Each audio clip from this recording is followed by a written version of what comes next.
초대교회 두 번째 시간이 되겠습니다. 초대교회지만 아직은 초대교회를 못 들어갈 것이 이제 제가 대충 계획이 이렇게 됩니다.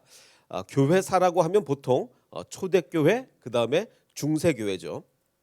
그 다음에 이제 종교개혁으로 넘어갑니다. 그리고 근현대 교회사 이렇게 구별이 될 텐데 초대교회를 그 중에서 이제 한다고 하면 초대교회를 어디서부터 어디까지 할 거냐, 학자마다 많이 다르지만 그래도 이제 그 신약 시대부터 물론 시작이 됩니다. 왜냐하면 신약 시대에 이미 교회가 개척이 되기 때문에. 그래서 그리고 사도후 시대, 성경이 끝난 후 사도후 시대, 그리고 또 언제 많이 달라지냐면 이제 기독교가 공인이 되면, 로마 시대에 기독교가 공인이 되면 그 전에는 박해받던 교회가 이제 권장되는 교회로 바뀌기 때문에 굉장히 달라지죠. 크게 이렇게 나눈다고 하면 제가 교회사 설교에서 다룰 거는 성경 시대는 아니고, 그건 성경 강해할 때, 사도행전 강해하고 바울 서신 강해할 때 할 거니까 교회사에서는 사도 후 시대와 그리고 기독교 공인 이후 이 시대를 주로 다루게 될 것입니다. 근데 이 시대를 알기 위해서는 신구약 중간기, 그러니까 구약 성경이 끝나고 나서 예수님이 오시기 전까지 신구약 중간기, 보통 한 400년이라 그러죠. 이 신구약 중간 시대에 어떤 일이 있었냐를 대충 알아야 사도 시대도 이해가 되고 사도 후 시대도 이해가 되고 이러기 때문에 앞으로 오늘과 한두 번 더 정도 해서 이 신구약 중간기를 잠깐 좀 다뤄보도록 하겠습니다. 먼저 지난 시간 복습을 좀 해보면 로마 시대에 엄청나게 빠른 속도로 복음이 전파가 됐는데 그 이유가 뭐라고 말씀을 드렸습니까? 첫 번째는 I can speak 헬라어, I can speak Greek. 그 헬라어로 얘기를 하면 로마 제국 어디나 다 이제 대화가 통했기 때문에 언어가 합쳐지니까 이제 복음이 굉장히 빨리 전파가 된 거죠. 선교사로 나가기 위해서 언어 공부 안 해도 되니까. 그 다음에 이제 그 로마가 닦아놓은 그 엄청난 길, 모든 길은 로마로, 그 길을 따라서 복음이 막 빠르게 전파가 됐죠. 그 세 번째는 뭡니까? 그 팍스 로마나, 그 로마 시대에 그 평화가 오랫동안 지속이 돼서 이 평화를 등에 업고 복음을 잘 전해질 수 있었다. 그리고 또 이것은 그 디아스포라, 전 세계에 흩어졌던 유대인들이 명절에 예루살렘에 모였다가 복음을 듣고 다시 돌아가서 자기 나라의 복음을 전하면서 이렇게 이제 빠른 속도로 복음이 전파됐다라고 이제 말씀을 드렸는데 이건 대충 대부분의 그 교회사 교과서에 나오는 얘기고, 자, 그런데 이것만 갖고는 복음이 이렇게 빨리 전해지지 않는다는 거죠. 왜냐하면 다른 종교에도 해당되는 얘기니까. 이 기독교인들이 로마 시대에 박해를 받아가며 막 사자한테 물리고 화형당하고 이래 가면서도 이렇게 급속도로 복음이 전파된 가장 근본적인 요인은 뭐냐? 그때 당시에 그리스 로마의 신들이 너무 정말 수준 이하의 신이었던 거예요. 신이라고 부르기도 창피한. 그래서 여러분들 제가 너무 부끄러운 얘기를 해서 설교 시간에 적합하지 않아서 얘기를 못 드렸지만 얼마든지 댁에 가서 검색을 한번 해보십시오. 제우스의 만행 이런 거 검색을 해보면 제우스가 얼마나 심한 만행을 저질렀는지가 나올 거. 이런 거를 신이라고 믿고 있으니, 이런 걸 신이라고 믿고 있으니 거룩하신 하나님, 그리고 우리를 위해서 목숨을 바치신 예수 그리스도, 이 복음을 전할 때 사람들이 그냥 껌뻑껌뻑 넘어가지 않을 수가 없었던 겁니다. 그래서 정말 형편없는 그리스 로마의 신들과 정말 대조가 된 우리 하나님이었던 거죠. 자, 그런데 이제 우리는 이렇게 생각이 듭니다. 아니, 그러면 그 당시 사람들은 정말 이런 말도 안 되는 신 제우스를, 또 말도 안 되는 다른 신들을 정말로 믿었을까? 이건 그냥 신화에 나오는 얘기고 사람들의 믿음은 따르지 않았을까? 근데 실제로 믿었어요. 이게 상상이 안 가는 일인데 이런 신들을 믿었다는 얘기죠. 자, 일례로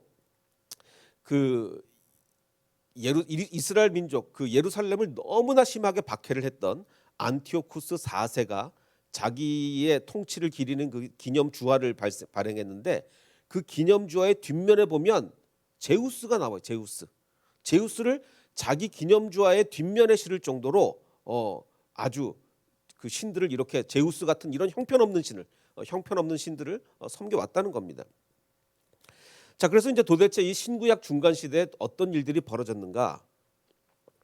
그걸 이제 얘기하기 위해서는 알렉산더 대왕부터 얘기를 안 할 수가 없죠. 그 유명한 알렉산더, 공식적인 이름은 알렉산드로스 3세 이렇게 될 텐데, 아주 젊어 33살에 죽었으니 굉장히 젊은 시절의 그림밖에 없죠.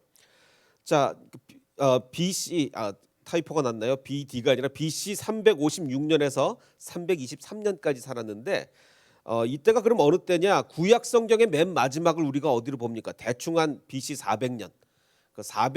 그래서 이제 400년의 그 중간기를 거쳐서 AD에 예수님이 오시는 건데 그 구약 성경이 BC 400년에 끝났고 한 50년 정도 있다가 이제 이 알렉산더 대왕이 태어난 거죠. 자, 이제 그 아버지가 이제 왕이었는데 아버지 왕이 이제 암살을 당합니다. 암살을 당했는데 마케도니아의 왕이죠.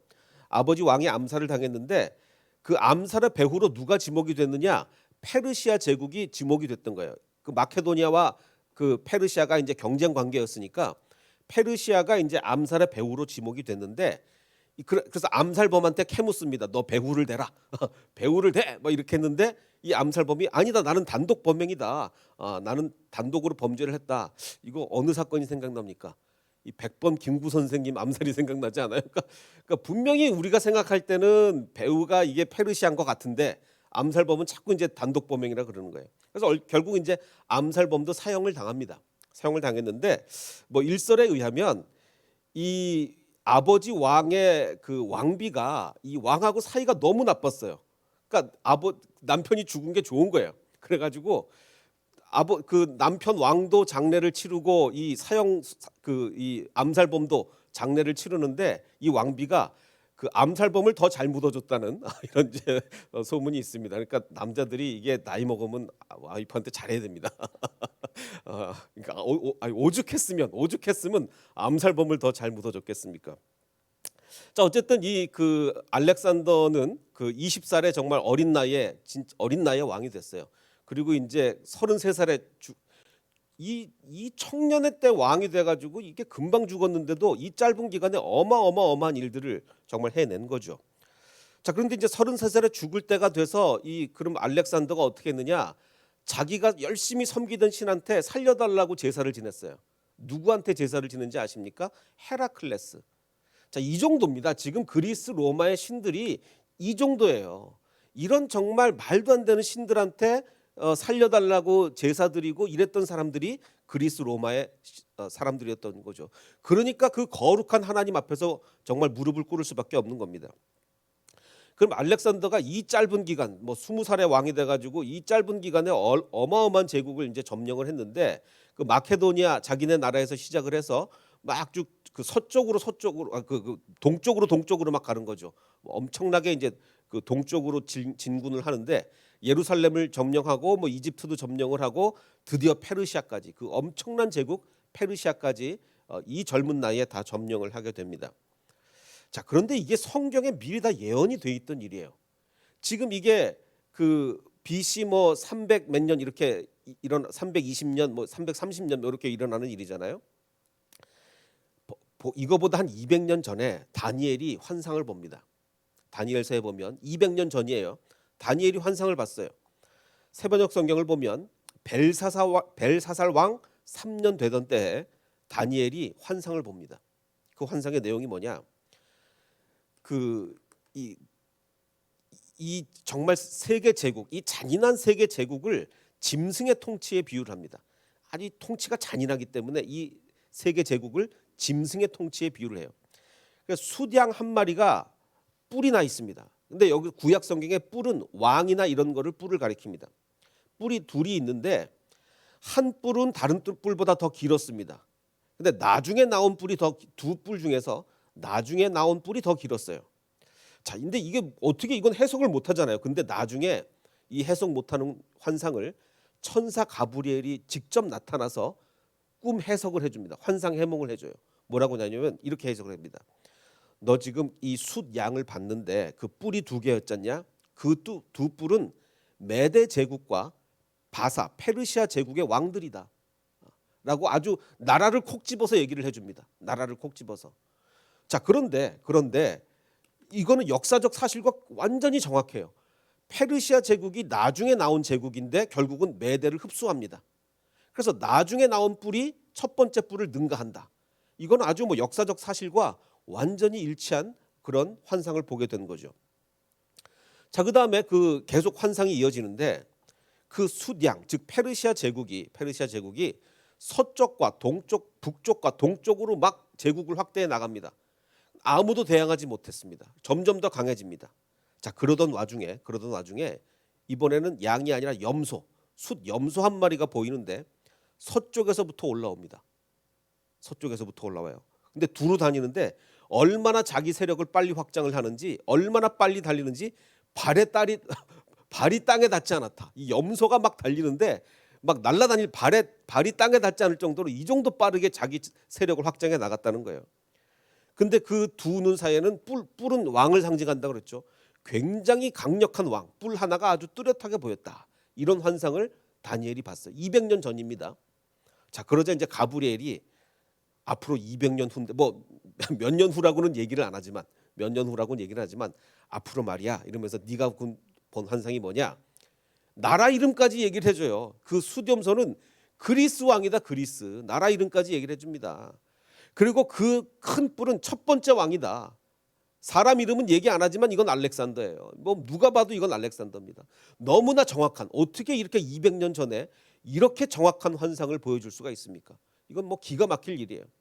그래서 이 환상이 너무나 정확하고 기가 막히니까 성경을 안 믿는 학자들은 이걸 이렇게 해석을 합니다. 이거는 나중에 알렉산더가 다 죽고 난 다음에 써진 거다라고 이렇게 얘기할 정도로 뭐 이렇게 기가 막힌 예언을 하나님이 보여주신 거예요. 그래서 이 숫염소가 숫양에게 성난 힘으로 그렇죠. 지금 이 그 마케도니아 제국이 이 그리스가 페르시아를 막 점령을 하는 겁니다. 땅에 집어 던지고 짓밟았으나 구해낼 사람이 없어. 그래서 결국은 알렉산더가 어마어마한 제국을 통치하게 됩니다. 자, 그래서 이제 이 헬라 문화를 이 전 세계에 막 퍼뜨리는데, 그럼 왜 이렇게 이 알렉산더는 헬라 문화에 심취를 했느냐? 이 알렉산더의 가정교사가 누구였습니까? 가정교사. 그 아버지 왕이 가정교사를 붙여줬는데 가정교사가 아리스토텔레스였죠. 이게 뭐 아리스토텔레스를 가정교사로 둘 정도니까 뭐 어마어마한 겁니다. 물론 이제 들리는 얘기에 의하면 처음에는 이 그 알렉산더가 되게 공부하기 싫어했대요. 뭐 너무너무 공부하기 싫어해서 아리스토텔레스가 뭐 나 사표 냅니다. 나 얘 못 가르치겠습니다. 그랬더니 이제 그 아버지 왕이 제발 좀 가르쳐 달라. 내가 아리스토텔레스 당신 그 고향에다가 아주 뭐 고향을 발전시켜 주겠다 뭐 이래 가지고 결국은 설득해서 결국은 이제 그 아리스토텔레스를 잘 가르쳤다. 그래서 그 알렉산더를 잘 가르쳤습니다. 이게 요즘으로 바꿔 말하면 이 정도인 거예요. 예를 들어서 이제 부모님이 애한테 이제 가정교사를 붙여주는데 어느 정도 급이었냐면 컴퓨터 가정교사로 빌 게이츠를 붙여주고 그다음에 뭐 물리학 가정교사로 아인슈타인을 붙여주는 이 정도 급이죠. 그러니까 아리스토텔레스를 가정교사로 붙여줬으니, 그래서 이제 처음에는 공부하기 싫어했지만 이 알렉산더가 이 아리스토텔레스의 이 그리스 문화에 대한 이 그리스 철학과 문화에 대한 깊은 감명을 받고 내가 가는 곳마다 이 헬라 문화를 전해야 되겠다 이제 깊이 마음을 먹습니다. 그래서 사실 이 알렉산더 전과 후가 문화가 굉장히 달라지는 거죠. 알렉산더 전은 그냥 고전 그리스 문화 이렇게 얘기를 하죠. 고전 그리스. 근데 알렉산더가 전 세계로 막 치고 나가면서 그 동방의 여러 문화와 그리스 문화를 혼합을 해서 동방의 각국의 문화와 그리스 문화를 혼합해서 만든 문화를 우리가 그것을 이제 헬레니즘이다 이렇게 얘기를 하죠.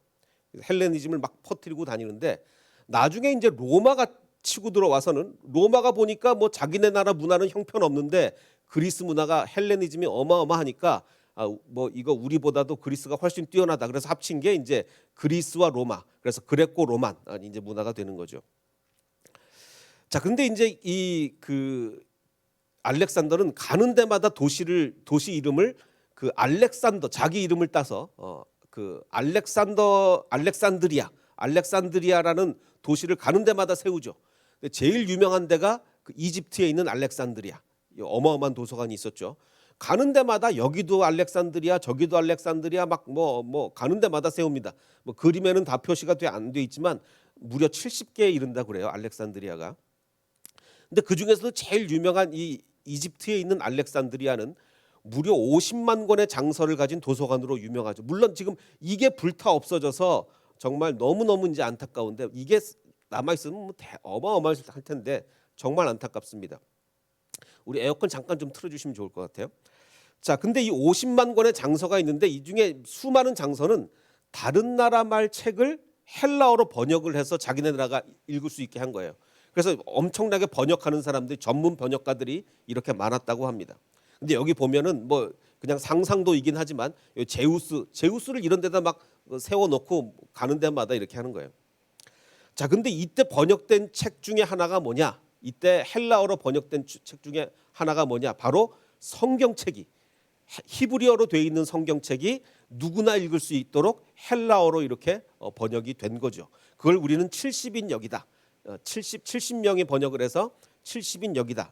이걸 이제 LXX다 이렇게 표현을 하는데, 이게 로마 숫자로 L이 50이고 X는 10이니까 50, 10, 10. 그래서 LXX면 70인역이다 이제 이렇게 얘기를 합니다.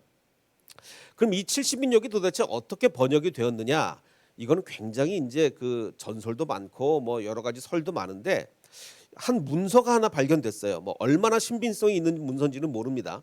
근데 이제 문서가 하나 발견됐는데 아리스테아스의 편지다라는 문서가 발견이 됐어요. 근데 이 문서에 의하면 이렇게 돼요. 이때 당시 그 이집트의 왕이 있는데 그 신하 한 명이 왕한테 가서 이렇게 얘기합니다. 왕이시여, 지금 이 알렉산드리아 도서관에 어마어마한 책들이 많은데 이게 지금 그게 문제가 아니고 정말 중요한 책이 하나 더 있어야 됩니다. 그게 뭐냐면 히브리인들이 보는 성경, 이 성경을 헬라어로 번역해서 이 도서관에 비치를 해야 됩니다. 라고 이제 이 신하가 강력하게 이제 건의를 했다는 거예요. 그래서 왕이 그 얘기를 듣고 보아하니, 아 그래, 이 히브리인의 성경을 헬라어로 번역을 하도록 해라 이렇게 했다는 겁니다. 그래서 이제 대제사장들한테 사신을 보냈어요. 2명을 번역할 사람을 좀 보내라. 왜냐하면 번역이 이제 보통 일이 아니니까. 그래서 그 사신 2명 중에 한 명이 뭐 이 편지의 저자인 아리스테아스라는 사람이었다는 내용인데, 그래서 이제 그 예루살렘에 가서 이 성경을 번역할 사람을 보내라라고 했더니, 그래서 이 대제사장이 누구를 보냈느냐? 12지파, 각 지파 중에 6명씩 해서 72명이죠. 72명을 번역단으로 파견을 했다는 거예요. 그래서 이제 그 알렉산드리아 와서 이 72명이 번역을 해서 70인역이다 이렇게 이제 얘기를 하는데, 이건 뭐 별의별 내용이 다 이거 말고도 여러 가지 내용이 있어서 뭐 모릅니다. 정확하게 70인역이 어떻게 번역됐는지는 모르지만 이 신약의 많은 저자들이, 신약 성경의 많은 저자들이 예수님 포함 신약 성경의 많은 저자들이 구약 성경을 인용할 때 히브리 원문 성경을 인용을 안 하고 번역된 성경, 이 70인역을 굉장히 많이 인용을 했어요. 그래서 이 70인역이라는 성경은 굉장히 중요성을 가진 성경이다라고 이제 알아두시면 되겠습니다. 자, 근데 중요한 것은 알렉산더가 이제 33살에 갑자기 죽었잖아요. 갑자기 죽었는데, 그럼 죽은 다음에 이제 문제는 자기 아들한테 33살에 죽었는데 어떻게 아들한테 물려줍니까? 이 아들이 유복자로 태어났어요. 죽은 다음에 태어났어요. 아들한테 물려줄 수도 없고, 나라가 이제 4조각이 났습니다. 크게 4조각이 났어요. 신하들이, 그 알렉산더 신하들이 각각 내가 통치해야 된다. 이 제국이 4조각이 났는데, 그래서 그 예루살렘을 중심으로 보면 이 애굽 쪽, 이집트 쪽을 다스리던 사람이 프톨레미라는 이 왕조가 다스리게 됐고, 그 시리아와 페르시아 쪽은 그 셀루쿠스가 뭐 다스리게 됩니다. 자, 근데 이것도 이게 그 다니엘서가 몇백 년 전에 이미 다 다니엘서 예언이 되어 있는 거예요. 그 다니엘이 본 환상 중에 뭐가 있냐면, 그 수렴소의 그 큰 뿔, 그 알렉산더 대왕의 그 큰 뿔이 부러지고 뿔 넷이 돋아난답니다. 아, 지금 너무 똑같잖아요. 지금 알렉산더가 죽고 4명의 신하들이 각자 자기가 왕이다 이렇게 나왔는데, 이게 지금 200년도 더 전에 지금 예언이 되어 있는 거예요. 그래서 가브리엘이 이렇게 해석을 합니다. 그 네 뿔은 그 나라가 분열되어 일어날 4개의 나라다. 근데 그 네 나라가 첫 번째 나라만 못하다. 역사적으로 아주 정확하게 앞으로 200년도 후에 있을 일을 다니엘서에 아주 기가 막히게 이렇게 예언이 되어 있는 겁니다. 이건 우리한테 뭘 말하고 있습니까? 역사의 주관자가 하나님이라는 걸 얘기하는 거예요. 지금 다니엘이 본 환상은 몇백 년 후에 벌어질 왕의 그 그리스의 나라 이름까지, 그리고 정말 알렉산더가 죽은 후에 어떻게 될 것까지를 다니엘서에 아주 정확하게 예언이 되어 있습니다. 역사를 주관하시는 분은 하나님이에요. 하나님이 나라 이 전 세계 역사를 움직이는 겁니다. 자, 그래서 이제 나라가 네 쪽이 났는데 뭐 우리한테 관심이 있는 건 이스라엘 주변이죠. 그럼 이스라엘 주변에 어떻게 됐느냐?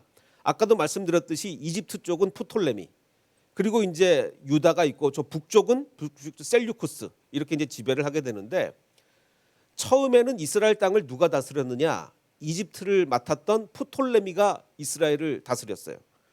자, 근데 여기서는 이스라엘 백성들이 아주 자유롭게 신앙생활을 했습니다. 뭐 세금만 잘 바치면 별로 간섭을 안 했어요. 그래서 뭐 하나님 잘 섬겼는데 문제는 이제 BC 200년에 이제 프톨레미가 힘을 잃고 그 셀류쿠스가 힘을 막 세게 하면서 셀류쿠스가 이스라엘을 장악을 하기 시작했습니다. 자, 근데 문제는 그 셀류쿠스에 있는 안티오쿠스 3세가 로마랑 전쟁을 하다 졌어요. 전쟁을 해서 지다 보니까 무슨 문제가 발생하냐? 로마의 어마어마한 전쟁 배상금, 무려 1만 2천 달러의 전쟁 배상금을 로마에다가 물어줘야 됐어요. 자, 그러니까 이제 그럼 어떻게 물어줍니까? 자기 식민지에서 세금을 막 엄청나게 걷어다가 물어주는 수밖에 없어요. 그래서 이스라엘에다가 어마어마한 세금을 부과합니다. 막 정말 살기 힘들 정도로 이스라엘에 엄청난 세금을 부과를 했어요. 자, 근데 이제 로마가 너 저기 12,000 달란트 세금으로 내라라고 어마어마한 돈입니다.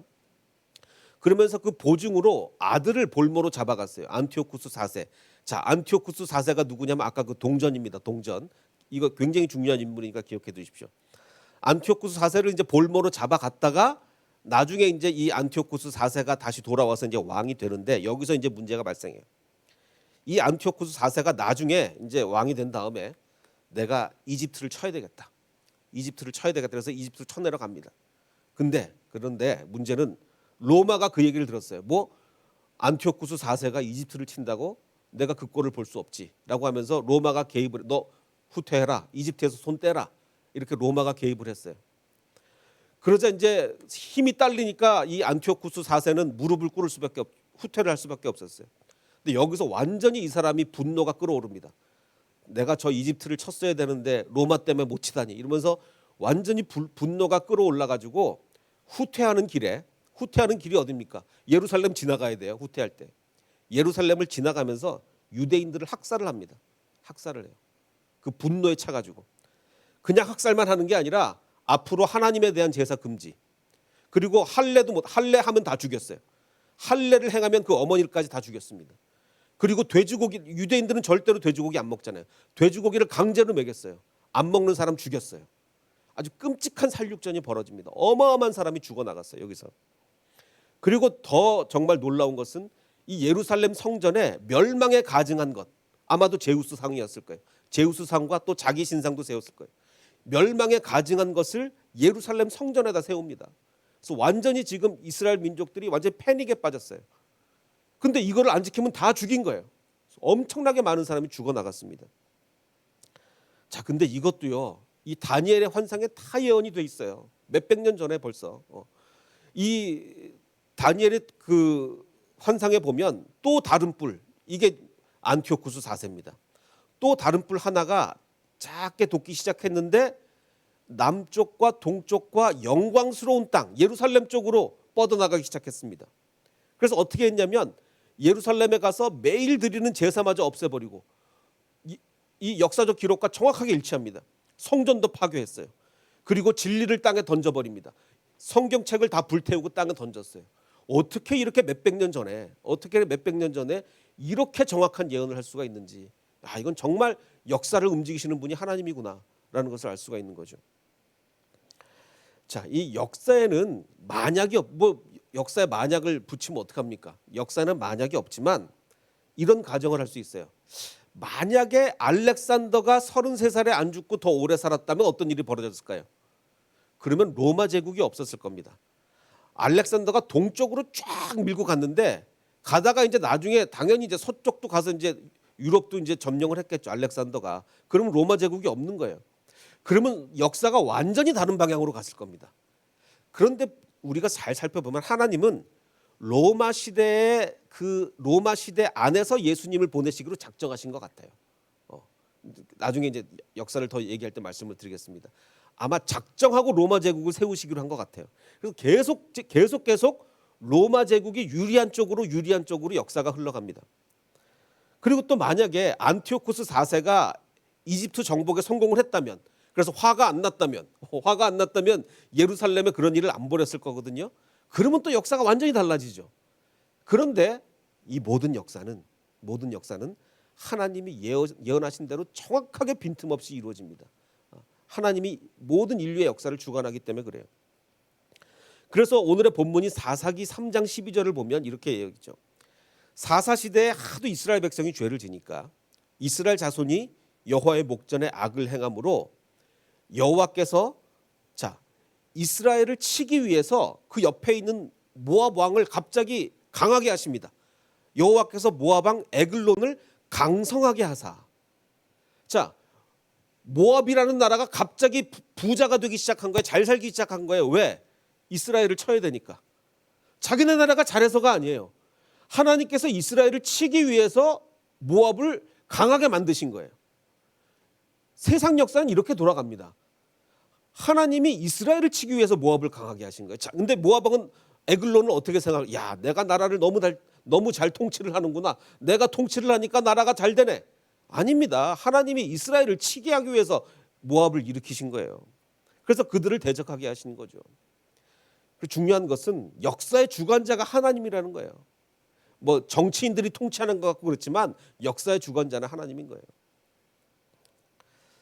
그래서 지금 아까 얘기한 그 안티오쿠스 4세가 막 엄청나게 살육을 벌이고 할례했다고 죽이고 막 제우스상을 예루살렘에 세우고 이럴 때 BC 이제 167년에 저 이제 시골의 한 도시에 그 제사장이었던 마타디아스라는 사람에게 그 시리아에서 명령이 내려옵니다. 너는 제우스 제단에 제사를 드려라. 왜냐하면 그 지방 도시의 제사장이 제우스 신상에다가 제사를 드리면 그 백성들이 다 뭐 우리 제사장도 하니까 뭐 그러면서 다 따라할 거 아니에요. 그래서 지방 도시에 있는 한 제사장에게 제우스에게 제사를 드려라 이렇게 명령이 떨어졌어요. 근데 이 사람은 그걸 거부합니다. 거부하면서 다른 사람이 제우스 제단에 제사를 드리러 오자 그 사람을 칼로 죽여버려요. 감히 하나님을 섬기는 우리 유대 민족이 어떻게 제우스에게 제사를 드릴 수 있느냐? 그러면서 그 사람을 죽여버립니다. 그리고서 이제 혁명을 일으킵니다. 사람들을 모아서 우리 혁명을 일으키자. 우리는 하나님을 섬겨야 되는 민족이 어떻게 제우스를 섬길 수가 있겠느냐? 그러면서 이제 혁명을 일으키는데 이것이 그 유명한 마카비 혁명이 됩니다. 근데 이제 처음에는 너무 약해가지고 제대로 군사 작전을 펼칠 수도 없어서 광야에 나가서 게릴라전을 펴니다. 마치 뭐 옛날에 베트남 사람들이 정글에 숨어서 게릴라전 하듯이 여기는 정글이 없으니까 광야에 나가서 게릴라전을 펼쳐요. 이게 이제 마카비 혁명이 되는데 그러면 그 제사장 이름은 마타디아스인데 왜 이름이 마카비 혁명이냐? 이 마타디아스가 그 혁명을 일으키자마자 바로 다음에 죽습니다. 그러면서 자기 아들 중에 한 명이었던 유다에게 맡기는데 이 유다의 별명이 마카비였던 거예요. 별명이 뜻은 망치라는 뜻입니다. 뭐 싸움을 잘했는지 망치라는 뜻의 마카비인데 그래서 이제 마카비가 유다가 이제 혁명을 이끌어서 마카비 혁명이다. 우리가 이렇게 이름을 부릅니다. 그래서 뭐 우리 클래식 애호가들은 아마 우리 핸델의 작품인 유다 마카비 이 작품을 아마 잘 아실 겁니다. 그래서 이제 마카비가 혁명을 이끌게 되는데 우리가 보는 성경 말고 천주교는 외경이라는 걸 몇 개 더 보죠. 우리 기독교 개신교인들은 외경을 정경만 보는데 천주교인들은 이제 그 외경을 몇 개 더 봅니다. 그 중에 이제 이 마카베오 상하라는 책이 있어요. 물론 저도 이것을 성경으로 인정을 안 합니다. 우리 개신교에서는 성경을 인정을 안 하는데 역사적 참고 자료를 할 만은 해요. 성경은 아니지만 역사적으로 참고할 만한 책인데 그래서 그 마카베오 상에 보면 이런 내용이 있습니다. 지금 이 마카비 혁명을 막 일으키는데 당연히 그 시리아 군대가 막 엄청나게 쳐들어오는 겁니다. 쳐들어오는데 이 사람들이 너무 비열한 게 이 열심히 하나님을 섬겼던 이 사람들은 안식일에는 전쟁을 안 하는 거예요. 안식일에는 적이 쳐들어와도 대응을 안 하는 거예요. 그거를 간파를 했어요. 그래서 이 안티오쿠스 4세가 야, 저 이스라엘 사람들은 안식일에는 누가 쳐들어와도 대항을 안 하더라. 안식일에 공격을 해라. 이런 명령이 떨어진 거예요. 그래서 안식일에 그들을 공격할 채비를 갖추었다. 이게 그 마카베오 상에 나오는 얘기입니다. 그래서 그들에게 공격이 퍼부어졌습니다. 그러나 그 유대인들은 대항하지 않았어요. 그냥 죽습니다. 돌을 던지지도 않고 자기들의 피신처를 봉쇄하지도 않고 이렇게 그들은 안식일의 공격을 받아 아내와 자녀와 가축과 더불어 죽어갔습니다. 자기 안식일에는 이 전쟁하지 않겠다는 신앙을 지키기 위해서 적이 쳐들어왔는데도 대항을 안 한 거예요. 어디 이런 일이 벌어집니까? 그래서 수천 명이 1,000명 이상이나 이렇게 죽어나가게 됐습니다. 그러자 그 처음에 이 마카비 혁명을 일으켰던 그 마타디아스 제사장은 이거 안 되겠다. 이랬다가는 우리 다 죽겠다. 그래가지고 율법에 대한 유권 해석을 내립니다. 율법에 대한 유권 해석. 안식일 규정을 우리가 그러면 제사장이니까 유권 해석을 내리겠는데 안식일에 우리가 다른 사람을 공격하면 안 되겠지만 우리를 공격해오는 자가 있으면 대항은 하자라는 유권 해석을 이때 내리게 됩니다. 그래서 이제 안식일에도 대항을 해 나가게 됩니다. 자, 그래서 드디어 BC 164년 유대인 달력으로 12월 25일 우리 양력으로 12월 25일은 나중에 오실 예수님 생일 날짜가 정확한 건 아니지만 12월 25일이 이제 성탄절이지만 유대인 달력으로 12월 25일에 드디어 예루살렘 성전을 탈환을 합니다. 그래서 이 25일에 정말 몇 년 만에 정말 감격의 눈물을 흘리면서 하나님께 제사를 드려요. 그래서 유대 성전을 재봉헌합니다.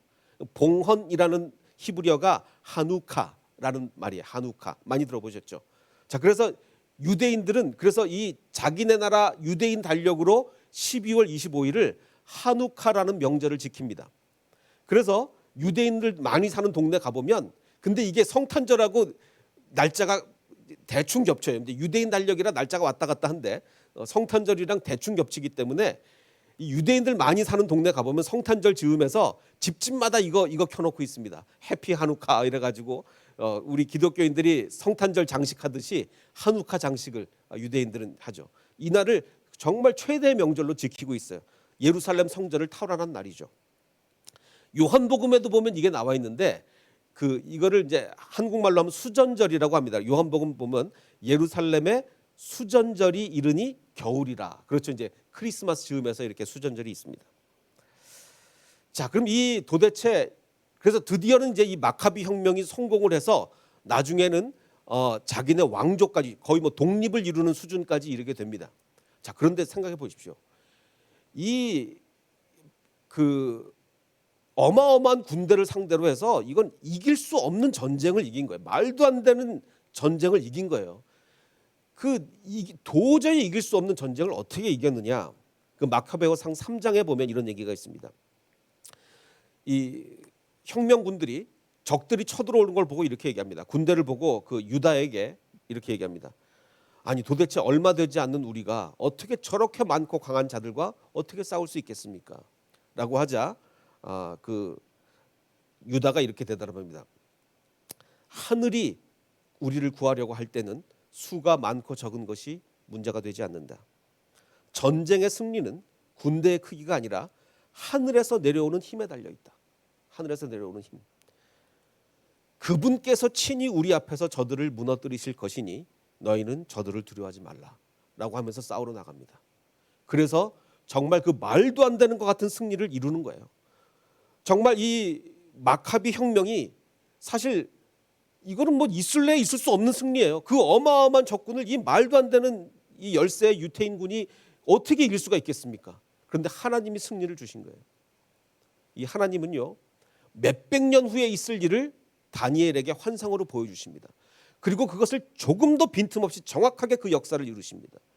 그리고 이 마카비 혁명을 통해서 정말 하나님께 헌신할 사람들이 모이니까 하나님께 헌신한 내가 목숨을 바쳐서까지 어느 정도로 안식일에 쳐들어왔을 때 내가 안식일 법을 지키기 위해서 전혀 대항조차 안 할 정도로 이스라엘 민족이 이렇게 주님께 헌신을 하니까 하나님이 말도 안 되는 승리를 주신 거예요.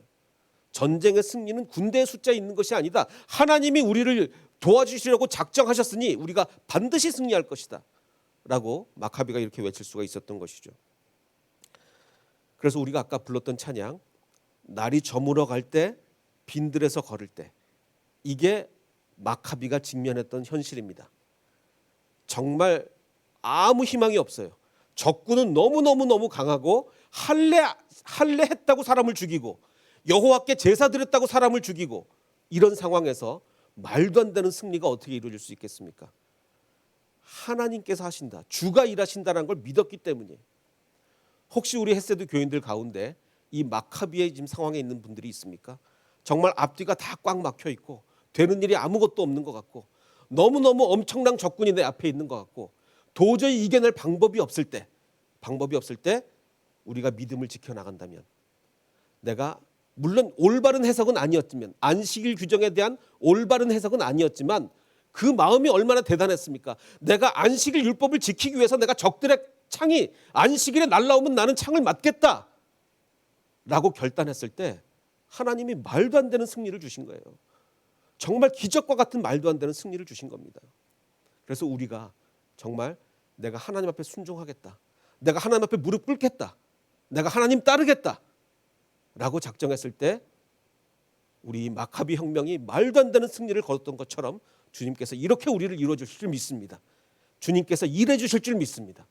그래서 주님의 일하심을 믿는 저와 여러분이 되시기를 주님의 이름으로 축원합니다.